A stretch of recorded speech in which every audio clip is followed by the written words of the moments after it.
I used to think winning an argument, being the smartest person in the room, that clarity and logic would solve everything.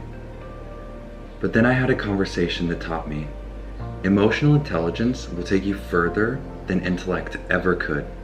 Let me tell you what happened. It was a simple disagreement, one of those things that shouldn't have turned into an argument. A friend of mine and I were debating something small. I had facts, research, and logic. But they had something else, feelings I wasn't seeing.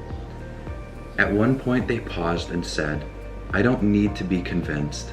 I need to feel understood."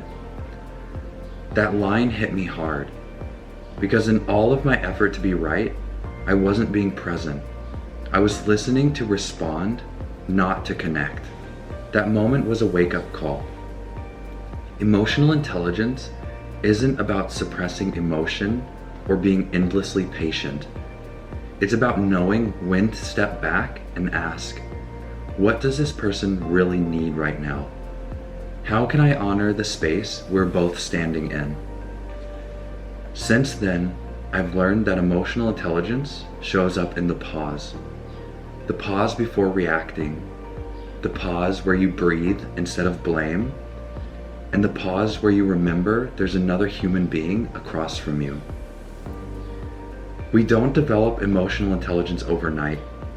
We develop it by being willing to do the internal work, to meet our triggers with compassion, to see conflict not as something to win, but as a doorway to deeper connection.